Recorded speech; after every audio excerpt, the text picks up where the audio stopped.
Dans ce parc de Shenzhen, un mariage de masse, une pratique commune en Chine.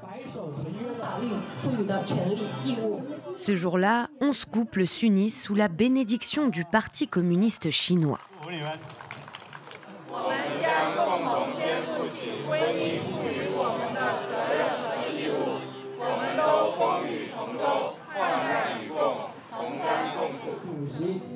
Mais en réalité, tous étaient déjà mariés.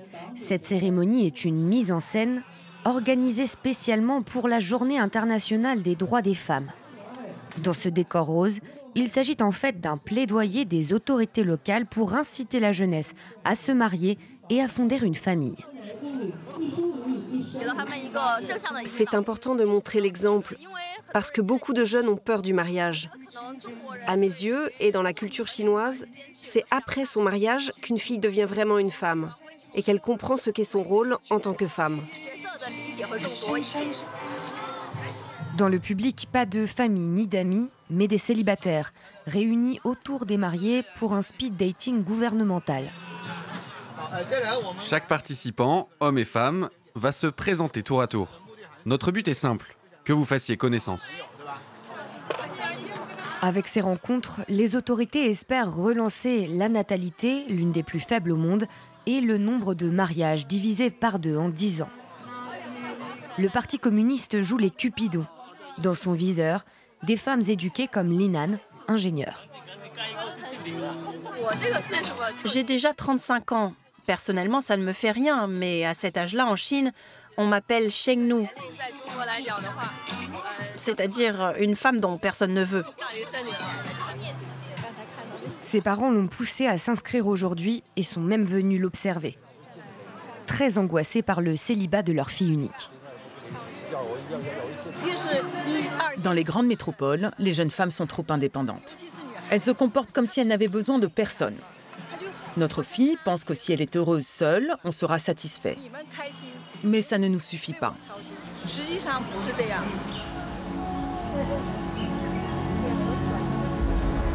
Une vision conservatrice prônée au plus haut sommet de l'État.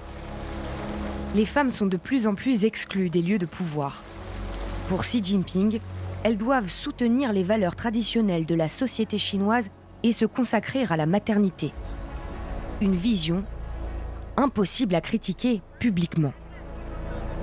Comme tout mouvement social, le féminisme est sévèrement réprimé en Chine. En 2012, en plein Pékin, quelques activistes dénoncent les violences conjugales dans ces robes blanches maculées de sang. Un mouvement toléré à l'époque, mais 3 ans plus tard, elles sont arrêtées à l'aube d'une nouvelle action. Longtemps sous surveillance, leur meneuse a depuis quitté le pays à force d'intimidation.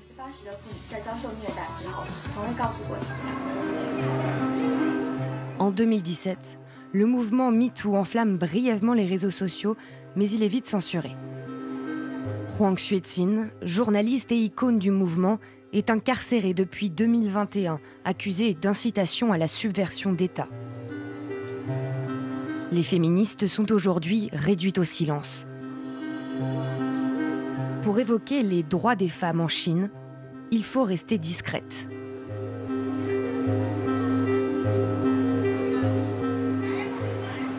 Dans le sud du pays, à Xiamen, ces comédiennes peaufinent leurs textes. Je n'ai pas encore fini d'écrire cette partie. C'est sur les filles qui perdent la tête en couple.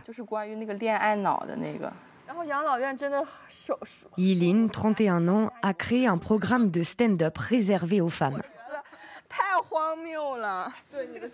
Je pense que tu devrais plus décrire et détailler les réactions des gens. Un espace rare de parole et d'entraide, alors que les femmes humoristes sont encore mal vues en Chine. Quand une fille est vraiment drôle, ça veut dire qu'elle a des convictions, qu'elle pense par elle-même. Et ce n'est pas vraiment encouragé par la société. Elles choisissent soigneusement leurs mots. Comme dans tous les comédie clubs de Chine, chaque phrase doit être approuvée par le bureau de la culture. Pour ces humoristes, c'est la routine. Certaines d'entre nous s'expriment de manière radicale, d'autres moins. Chacune son style.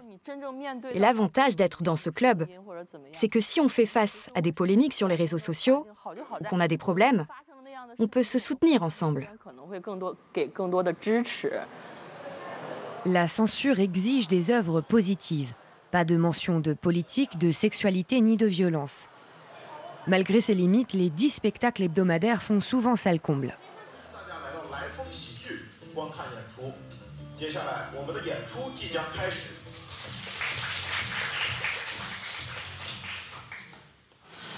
Avant, je voulais un copain grand et fort, mais plus maintenant. Je cherche plutôt un homme un peu maigrichon. Comme ça, je suis sûre d'être en sécurité. Les blagues féministes doivent rester subtiles, mais pour Yilin, elles sont nécessaires. Quand on parle de harcèlement sexuel ou d'autres difficultés qu'ont les femmes, comme les règles douloureuses ou aller chez le gynéco, ça crée de l'empathie dans le public. En fait, les femmes ont besoin que nous nous exprimions pour elles. La comédienne a grandi dans le nord du pays, plus conservateur que sa ville d'adoption. Elle s'y sentait oppressée par les inégalités de genre. Je viens d'une petite ville où on préfère les garçons aux filles. Ce n'est pas dit explicitement, mais je ressens le poids des traditions dans le comportement de mes parents. Par exemple, c'est seulement mon petit frère qui héritera de leur maison. Après un master en finance et quelques années dans une banque, elle plaque tout pour se lancer dans la comédie et exprimer ses idées. Ses parents désapprouvent. Ils ne sont pas contents que je sois humoriste. Pourquoi ? Parce que d'après eux, une fille doit avoir un travail stable et bien s'occuper de son mari et de ses enfants.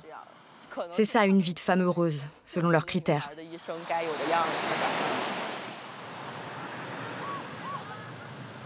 Si elle ose critiquer les normes sociales, Yilin ne se définit pas comme une militante féministe.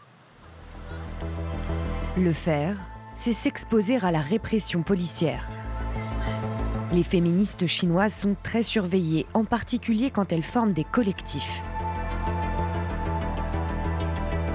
Nous avons rencontré une jeune femme dont nous protégeons l'identité. Elle a tenté plusieurs fois d'organiser de simples discussions de groupe en ligne. Leur thème, harcèlement sexuel, rapport homme-femme ou pression familiale, mais c'était déjà trop. On a fait une première réunion en ligne, mais le groupe a été bloqué sans avertissement. Après, on a créé un document collaboratif et il a aussi été bloqué. Peut-être parce qu'il contenait des mots sensibles, peut-être parce que quelqu'un l'a signalé. On s'est dit « waouh !» On ne s'attendait pas à de telles représailles. On pensait qu'on n'avait rien fait de mal. Depuis la fermeture de ce groupe, la police la convoque régulièrement pour l'interroger. La première fois qu'ils sont venus chez moi, j'ai eu peur quand ils ont toqué à ma porte. Et même si c'était il y a 2-3 ans, ça m'arrive encore de sursauter quand on frappe chez moi. La dernière fois que j'ai été convoquée, je leur ai demandé « Vous pensez que c'est utile votre travail ?» Je leur ai montré mon mépris et mon dégoût. Je déteste devoir m'auto-censurer. Ça me fait me haïr moi-même. Épuisée, isolée, la jeune femme refuse pourtant de renoncer à ses convictions. Elle veut quitter la Chine. J'espère que je serai davantage libre pour m'exprimer courageusement sur notre société en partant d'ici. La Chine est comme une boîte noire déconnectée du monde. On ne peut pas suivre ce qu'il se passe en dehors du pays. Et nos histoires ne peuvent pas être entendues à l'étranger. Aujourd'hui, les militantes féministes, comme la plupart des défenseurs chinois des droits humains, émigrent loin des yeux de Pékin. Elles partent au Japon, en Thaïlande, aux États-Unis ou au Canada. Ici, à Vancouver, 1 habitant sur 5 est d'origine chinoise. Titi y est arrivée pour ses études il y a 5 ans et elle n'est jamais repartie. C'était difficile de s'adapter au début, mais maintenant je me sens chez moi. Surtout parce qu'il y a une communauté autour de moi. Cette communauté, c'est une association de militantes féministes et LGBT d'origine chinoise. Titi l'a créée il y a 1 an. Ce qui m'impressionne, c'est d'avoir enfin un endroit pour exprimer ma colère et pour la transformer en quelque chose de concret. Je partage ton ressenti. Avant, je me sentais impuissante et déprimée à cause de la situation politique. Ensemble, ils ont organisé une exposition sur les militantes emprisonnées en Chine, comme Huang Xueqin, symbole du mouvement MeToo, mais aussi Zhang Jian, lanceuse d'alerte à Wuhan en 2020. Les visiteurs leur ont écrit ces cartes postales. On ne peut pas juste abandonner celles qui ont ouvert la voie pour la liberté. Il y a de plus en plus de peur, surtout depuis la pandémie. Et il y a l'oppression politique et la société civile est de plus en plus fermée. Un collectif comme celui-ci ne pourrait pas exister en Chine. Et même hors des frontières, ces militantes savent qu'elles peuvent être surveillées, que leurs proches restés en Chine peuvent être intimidés. Un sacrifice nécessaire pour la jeune femme. On a tous l'impression d'être forcés à s'exiler. Parce que beaucoup d'entre nous veulent rester ici à cause de la situation des droits humains en Chine. C'est important pour nous d'avoir un endroit sûr, ici, pour continuer les conversations qu'on ne peut plus avoir librement en Chine.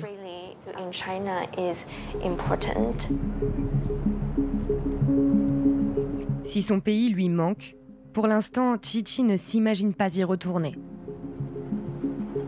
Elle veut continuer à construire un mouvement féministe chinois au Canada.